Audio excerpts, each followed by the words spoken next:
जी students, आपको screen share हो चुकी है? Yes ji sir. Sir.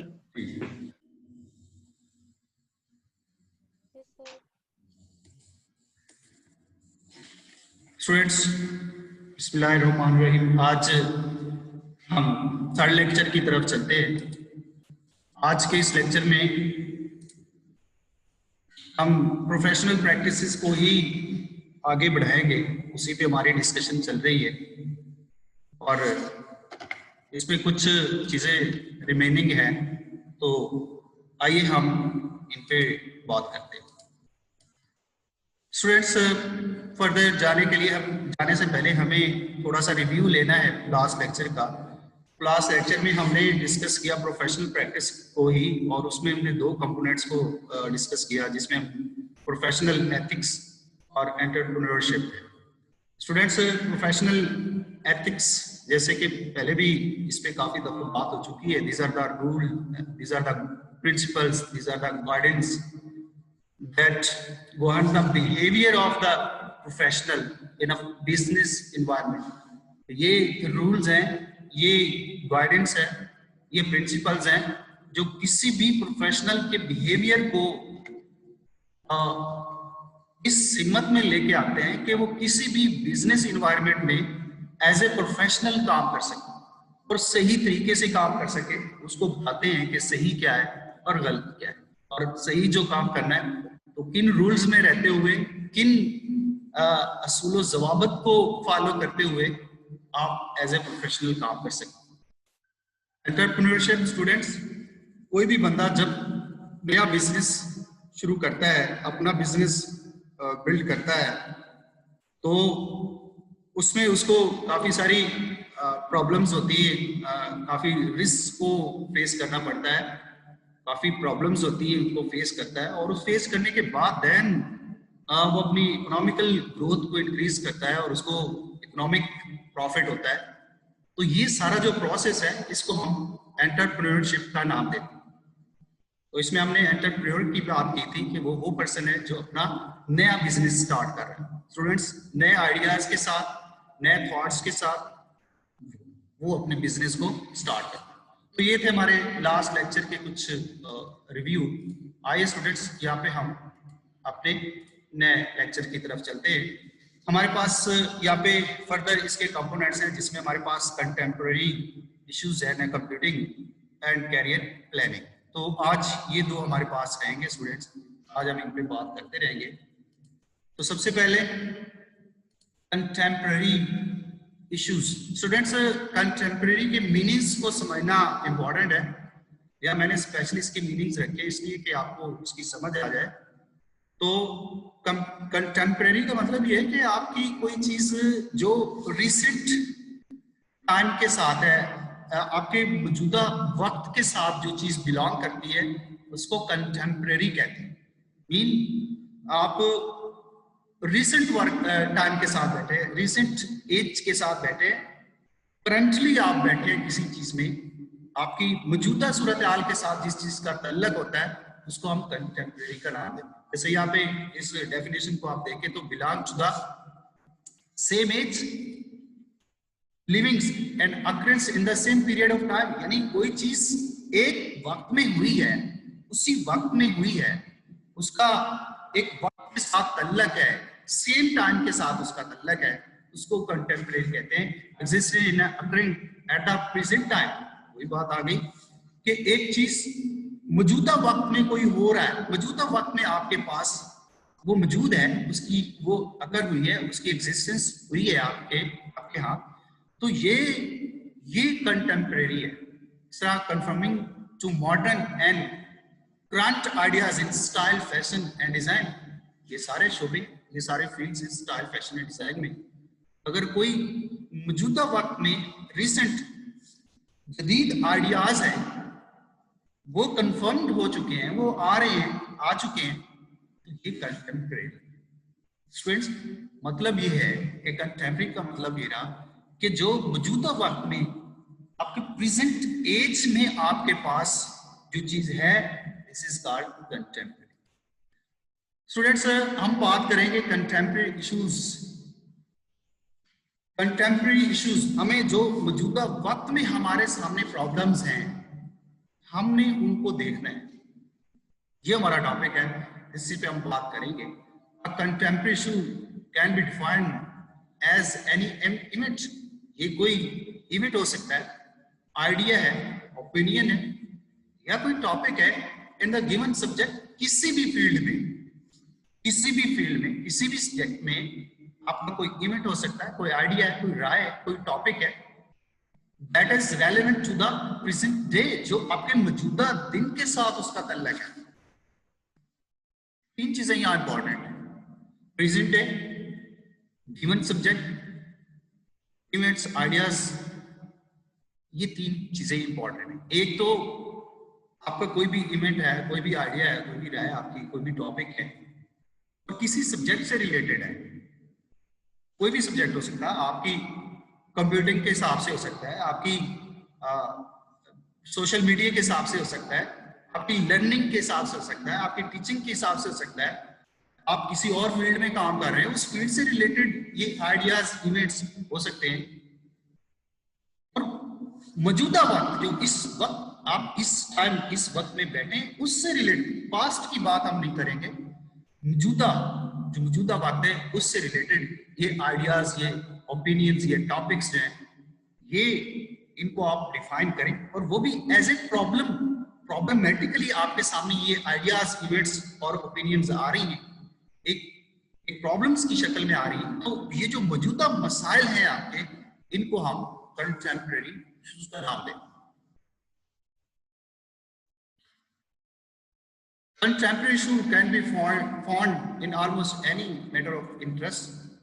Students, matter of interest, इसका अगर हम लफ्जी मतलब देखें तो इसका मतलब ये बनता है कि हमारी मर्जी के मुताबिक या हमारी दिलचस्पी से मुतल्लिक कोई चीज है, हम उसे मैटर ऑफ इंटरेस्ट का नाम देते हैं। अब यहां पर अगर देखो तो यहां भी कहता है कि कंटेम्परेरी इशू जो है ये पाए जाते in almost any matter of interest. जहां पे भी आप काम कर रहे हैं, जहां पे भी आप एज ए प्रोफेशनल जा रहे हैं, जहां पे भी आप अपनी एक्टिविटीज परफॉर्म कर रहे हैं, तो ये आपके जो कंटेम्परेरी इश्यूज हैं, ये आपको वहां पे मिलेंगे, यकीनी तौर पे होंगे। ऐसा कोई फील्ड नहीं हो सकता, ऐसी कोई जगह नहीं है, ऐसा कोई इंस्टीट्यूट नहीं है, ऐसा कोई फील्ड नहीं है, ऐसा कोई प्रोफेशन नहीं है जहां पे ये आपको आपके सामने नहीं आएंगे, यकीनी तौर पे आपके सामने आएंगे। तो ये हर जगह मौजूद है। Any modern day trend, event, ideas or topic around a current subject that is relevant to the people can be defined as a contemporary issues. लेकिन कोई बात आ गई कि आपका कोई भी मॉडर्न डे के हिसाब से कोई ट्रेंड चल रहा है, कोई वाक्य हो जाता है, कोई आपका आइडिया, नया ख्याल, एक नया कंसेप्ट सामने आया है, कोई नया टॉपिक आया है, किसी भी सब्जेक्ट से रिलेटेड वो आपके सामने आया है, तो that is relevant to the people, और उसका ताल्लुक लोगों के साथ है और वो एक प्रॉब्लम की शक्ल में है, तो this is the contemporary issue. यानी इस सारी बात से हमारे सामने क्या चीज आती है, वो ये है कि कंटेम्परेरी इशू हमारे वो इश्यूज हैं, वो प्रॉब्लम्स हैं जो आपकी मौजूदा वक्त के साथ जिनका ताल्लुक है, मौजूदा इस टाइम के साथ आपका ताल्लुक है, और ये किसी भी सब्जेक्ट के साथ इनका, ये किसी भी सब्जेक्ट से रिलेटेड हो सकते हैं, किसी भी फील्ड से रिलेटेड हो सकते हैं, किसी भी प्रोफेशन से रिलेटेड ये आपके हो सकते हैं। तो these are the contemporary issues.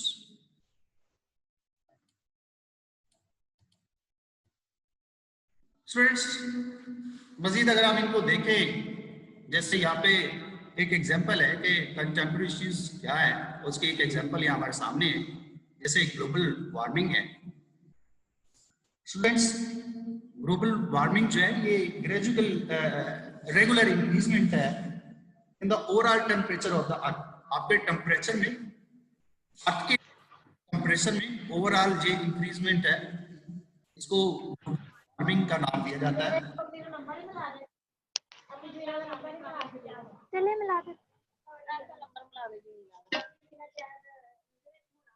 Student please आप अपना माइक ऑफ कीजिएगा प्लीज, लेक्चर के दौरान प्लीज आप डिस्टर्ब ना करें। तो बात हो रही थी कि ग्लोबल वार्मिंग ये रेगुलर इंक्रीजमेंट है आपके अर्थ के टेम्परेचर में, और ये आपका करंट इशू है। पास्ट डेज में चले जाएं तो ये इश्यूज नहीं होते थे, बहुत ज्यादा कार्बन डाइऑक्साइड खारिज नहीं होती थी, वहाँ ये सारी चीजें नहीं होती थी। ग्लोबल वार्मिंग में कोई प्रॉब्लम, ग्लोबल के एनवायरनमेंट में कोई प्रॉब्लम नहीं थी। ये हमारी इस मौजूदा टाइम, मौजूदा एज जो है इसके साथ इसका तल्लक है। तो this is a contemporary issue, आपका मौजूदा प्रॉब्लम है और उसके ऊपर बहुत सारी बहस की जाती है। एक और इसके एग्जांपल जैसे स्मार्टफोन है। अब यार स्मार्टफोन भी एक इशू है, लेकिन जहां इसके बहुत ज्यादा फायदे हैं इसके नुकसान भी बहुत से हैं। यहां पे उसने क्या कहा, this was never an issue, ये पहले नहीं था, चूंकि पहले था ही नहीं, ये हमारी लाइफ में ये नहीं था, ये इससे पहले ये चीजें नहीं थी तो ये इशू भी नहीं था। अब यहाँ इशू है, क्या इशू है? यहाँ पे उन्होंने जो बात की है कि peoples are so much with their phones that they comprise their own safety in traffic, their learning abilities, their sleep patterns and much more।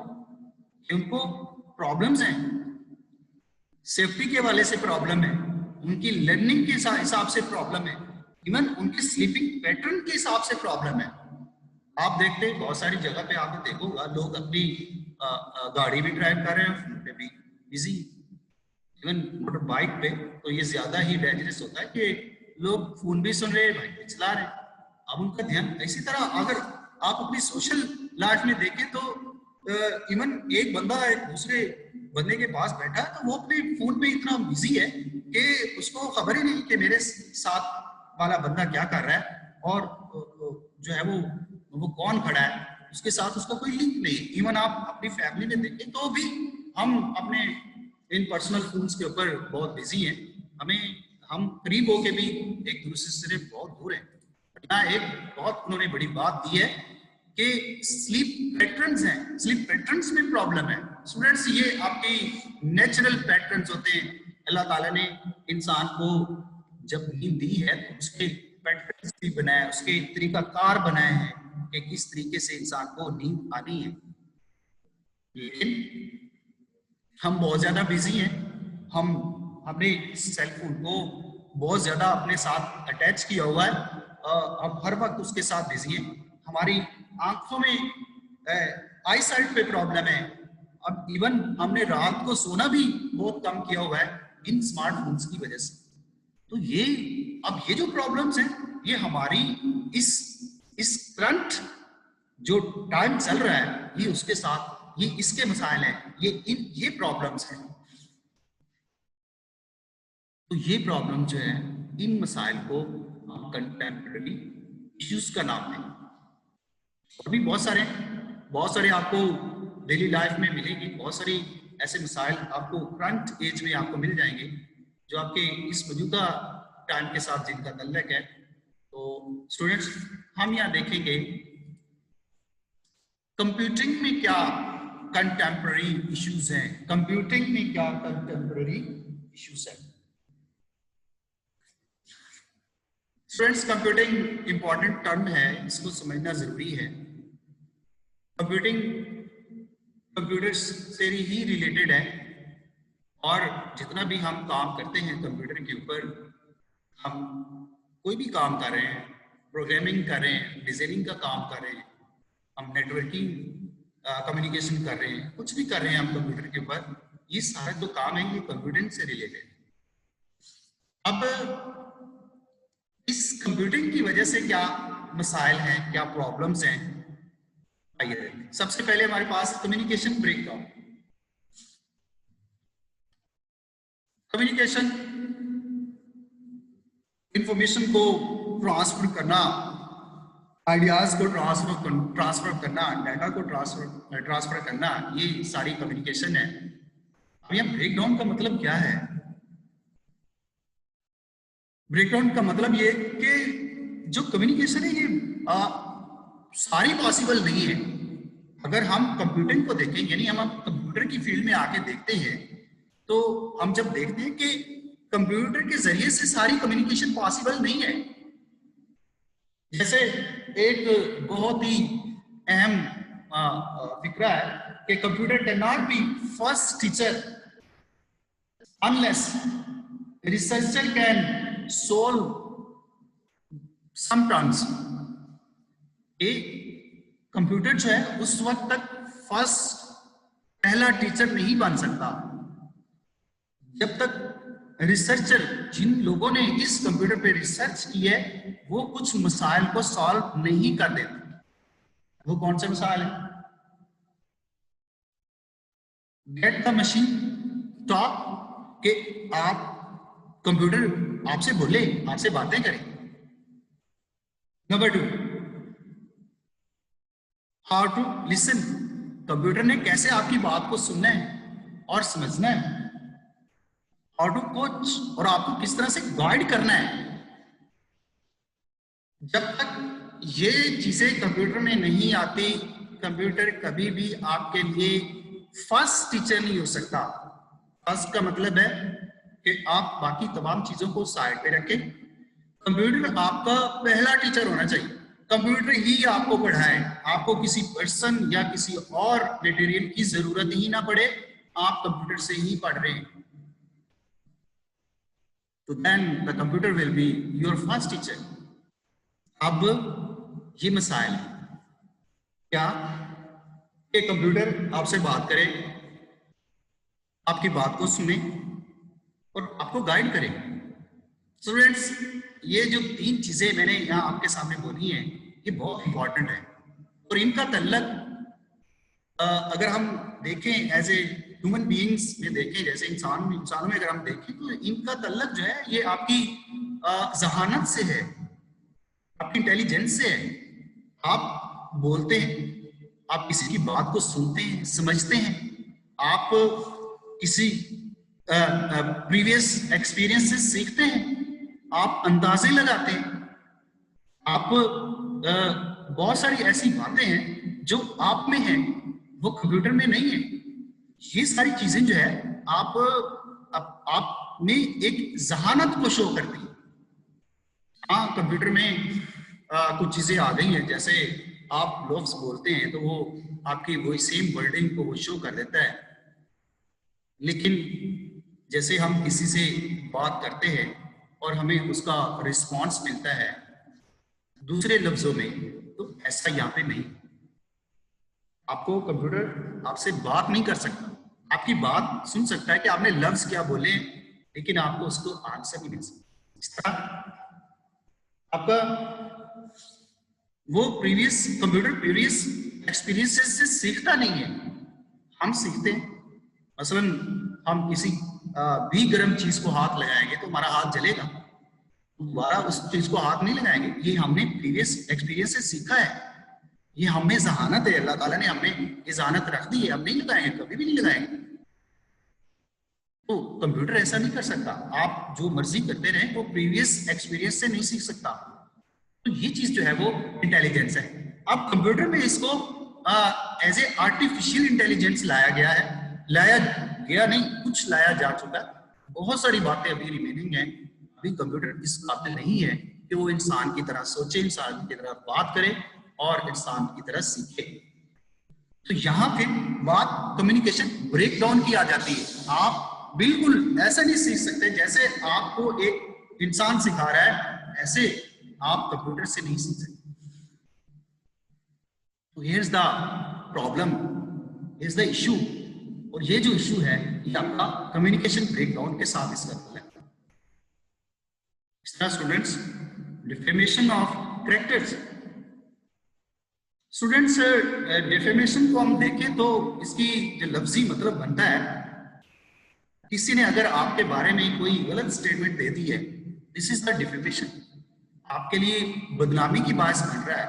मेरे बारे में फॉर एग्जांपल कोई कह रहा है, कोई भी गलत लफ्ज बोल रहा है और मेरे लिए वो ऐसे बदनामी की वजह है, तो फिर ये this is the defamation.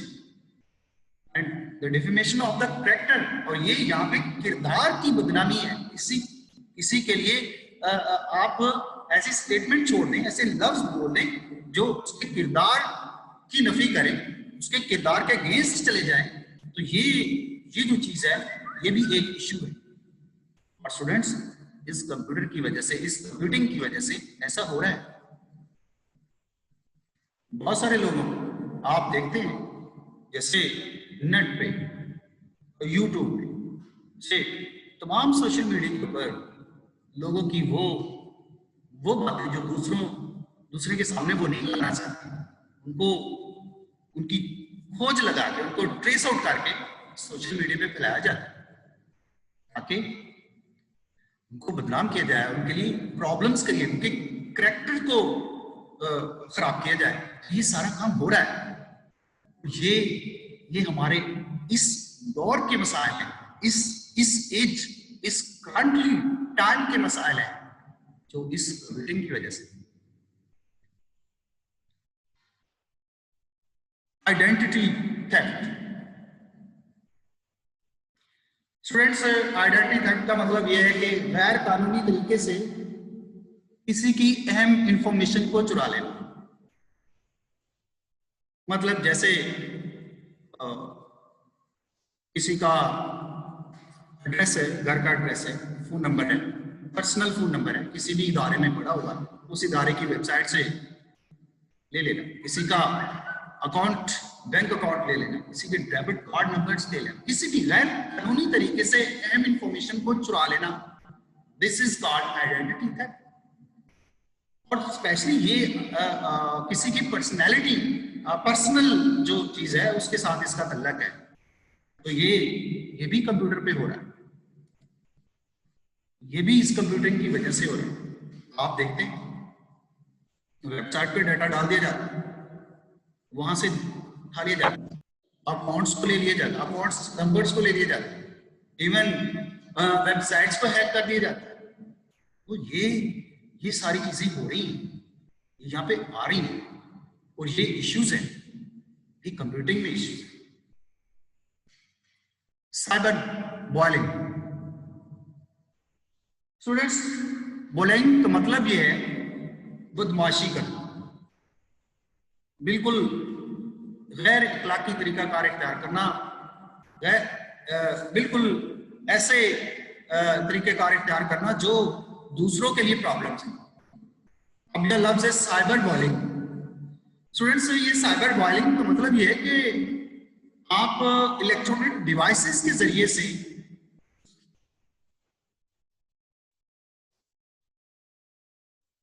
Students, आपको मेरी आवाज आ रही? Yes sir. जी सर, आई। सर आ रही। Yes sir. तो ये साइबर बॉलिंग मतलब ये है कि आप इलेक्ट्रॉनिक डिवाइसेस के जरिए से, जैसे आपके पास स्मार्टफोन है, आपके पास लैपटॉप है, कंप्यूटर है, आप इनको यूज करते हुए आप ये गलत तरीके से कोई काम कर रहे हैं, जैसे साइबर क्राइम्स हैं।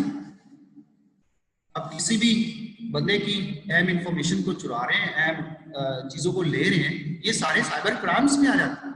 आप किसी भी तरीके से किसी बंदे को प्रॉब्लम दे रहे हैं, ये सारे साइबर क्राइम्स हैं। और ये आपके इन इलेक्ट्रॉनिक डिवाइसेस से अगर आप कर रहे हैं तो दिस इज साइबर क्राइम। ये हो रहा है, ये इस दौर में ये चीजें हो रही। Gaming addiction. स्टूडेंट्स, एडिक्शन कहते हैं किसी चीज की लत पड़ जाना, किसी चीज की आदत हो जाना, जैसे ये नशे में लोग मुब्तला हो जाते हैं, इस चीज को एडिक्शन का नाम दे रहा है। गेमिंग एडिक्शन, जैसे आपने देखा होगा, आप देखते हैं, सुना भी है, गेम्स बच्चे खेलते हैं, ऑल टाइम खेलते हैं, बड़े भी खेलते हैं। जैसे वो पबजी है, आज के दौर की सबसे मशहूर गेम है, उसकी वजह से काफी सारी अमवात भी हुई है, ऐसे काफी बच्चों ने अपने आप को सुसाइड भी किया है, ऐसे मसाइल आए हैं। ये सिर्फ क्यों है? ये इस वजह से है कि ये गेम्स जो हैं वो अवेलेबल हैं ऑन नेट अवेलेबल हैं, फ्री ऑफ कॉस्ट भी मिल जाती हैं, डाउनलोड कर लेते हो। बच्चे ऑल टाइम या लोग ऑल टाइम गेमिंग में पड़े हुए हैं। अच्छा, इनका एक और भी नुकसान है, पहले जो गेम होती थी तो फिजिकली बंदे को फायदा देती थी, ये कोई फिजिकली फायदा नहीं दे रही, ये डायरेक्टली आपकी आई साइट और आपके जो थिंकिंग है ये उसको डैमेज कर रही है। आप फोकस्ड है इनके ऊपर, आपने सारा काम छोड़ दिया हुआ है, ये प्रॉब्लम क्रिएट हो रही है और ये इस मौजूदा दौर की मसाइल है सामने। प्राइवेसी, राजदारी को कहते हैं स्टूडेंट्स, ये अगेन वही लफ्ज आ रहा है, ये डिफरेंट टर्म्स में हमारे सामने चीजें आ रही हैं, लेकिन ये कंप्यूटर से ही रिलेटेड है, कंप्यूटिंग से ही रिलेटेड है।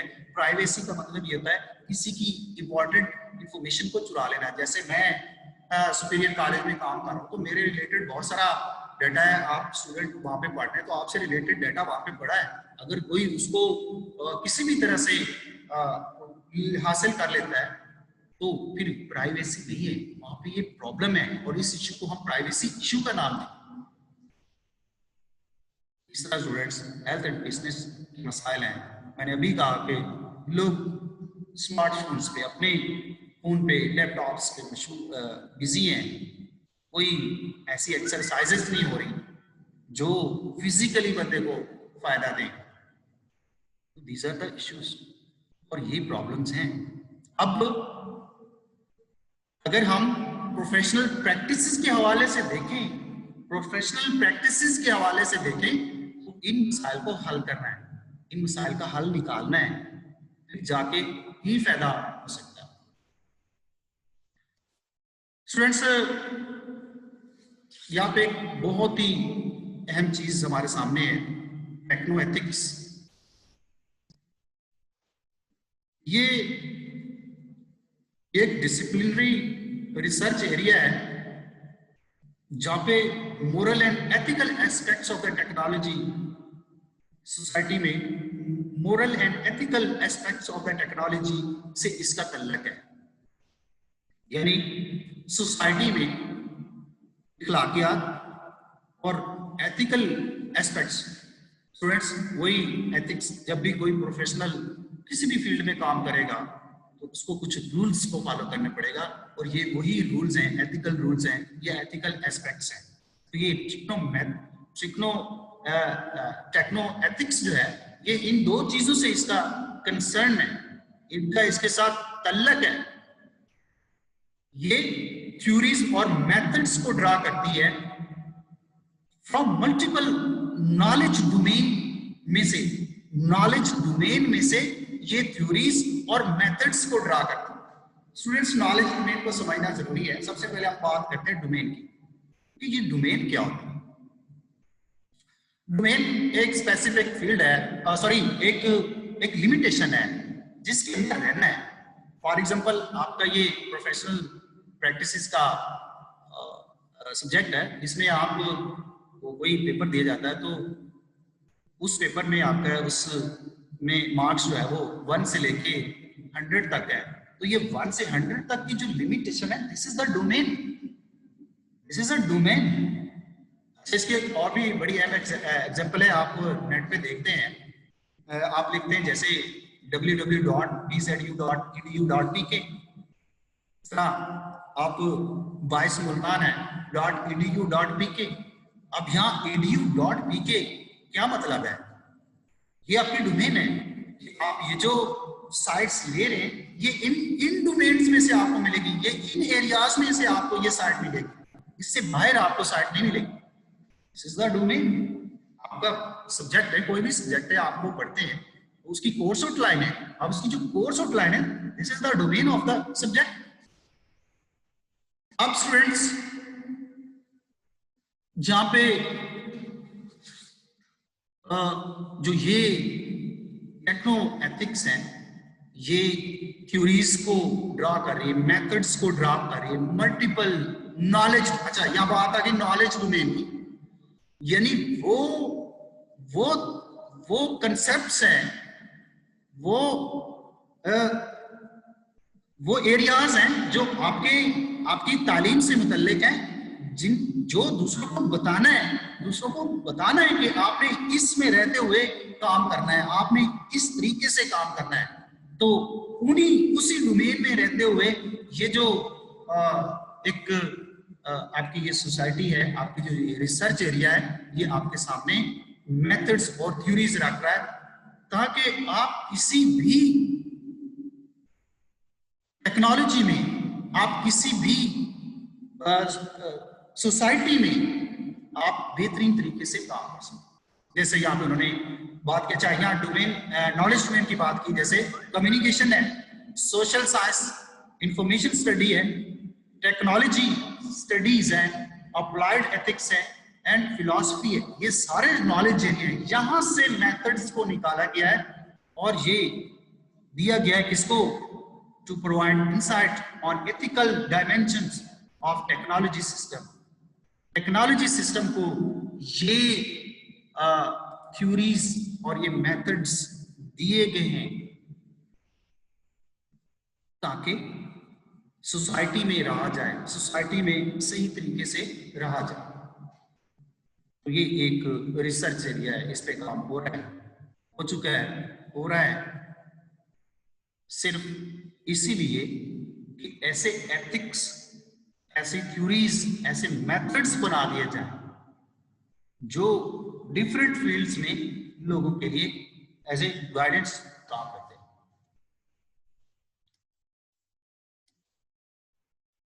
स्टूडेंट्स,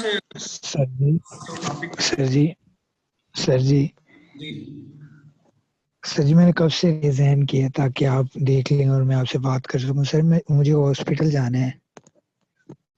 ठीक हो गया, जा सकते हैं। Thank you so much sir, अल्लाह हाफिज, अपना ख्याल रखिएगा। करियर प्लानिंग, स्टूडेंट्स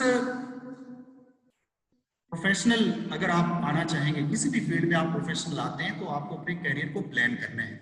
यकीनी तौर पे आपको अपने करियर को बिल्ड करना है और उसको इम्प्रूव भी करना है। ना सिर्फ आप अपने करियर को बना एस्टैब्लिश करते हैं, क्रिएट करते हैं, बल्कि उसको इम्प्रूव भी करते हैं। आपको उसको बेहतर की तरफ लेके जाना है, इसके लिए प्लानिंग की जरूरत है। करियर में अब यहाँ पे करियर की डेफिनेशन है कि a sequence of job that constitute with a person does for a living। Student, constitute का मतलब ये है कि ये जो भी बंदा किसी भी काम में आ रहा है उसके लिए ये जो कैरियर है वो उसके लिए रहनुमाई स्कूल है, उसको उसने फॉलो करना है, उसके हिसाब